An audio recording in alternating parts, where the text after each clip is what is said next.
It's this fear of discomfort.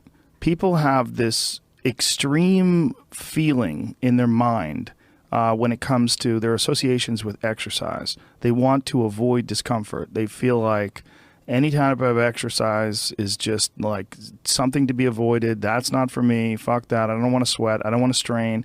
And a lot of times this association that they have is about the beginnings of getting in shape. It's not about once you're actually fit. Because once you're actually fit, exercise is something you look forward to. It's an alleviation of stress. It feels great. Like if I can't get a workout in, I look at my schedule. I go, oh shit, I don't have any time for a workout, which means I'm not going to get that good feeling.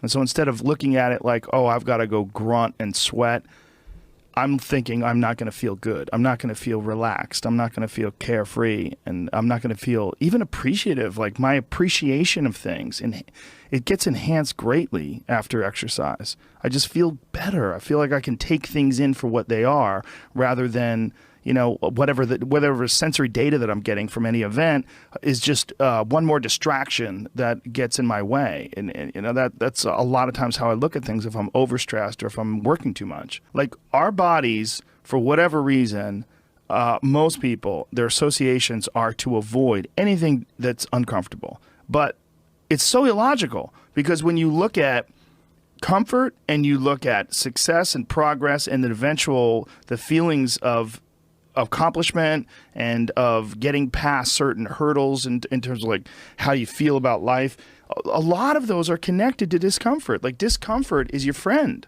It really is. Like discomfort and not being happy and content with certain situations in life or certain feelings in life, they're massive motivators, and they're amazing at facilitating change.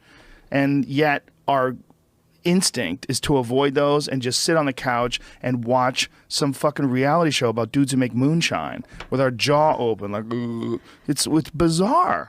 And for me at least, when I get like really disciplined and really I get really consistent with my workouts, one of the things that I almost feel momentum. I feel like there's like a push behind me, like, all right, like after I get out of the gym, I have a really good workout. I'm like, yeah, now I'm doing it. I'm doing it all the time now. And I'm looking forward to the next time. And it makes that resistance much weaker, and it makes my motivation and my discipline much stronger. I think a lot of it is based on just the consistency. You know, it's one of the things that I talked about recently on the podcast. I said, you know, like blowing something off, it's not just not good. Like blowing off an exercise that you planned is not just bad for you physically. It's also bad mentally, because then that option is now available. The option to fuck off is available. And you did it before, and you're probably going to do it again, and you'll get mediocre results, not just in that aspect of your life, but maybe in all aspects of your life. Because I think that option to fuck off, when you embrace it, that is a pathway that you might choose when it comes to dealing with conflict in your personal life, dealing with business decisions, dealing with career decisions, like an uncomfortable decision that you might be faced with, where maybe you need to make a change as far as like what your pathway is in life, but you don't do it, and instead you fuck off. And that the inclination to fuck off, I think, that gathers momentum as well.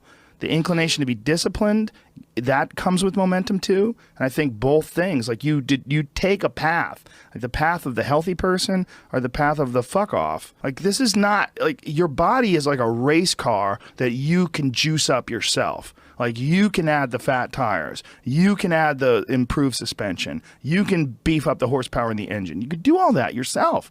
Or you could just choose to have this shitty body that's always falling apart on you, because we're essentially ecosystems, you know, and we're in charge. This weird consciousness that has all this resistance and has all this inclination towards comfort and fucking off and blowing things off is what is in charge of making all these things happen that keep this ecosystem healthy. It's almost like if Earth itself had like a shitty manager.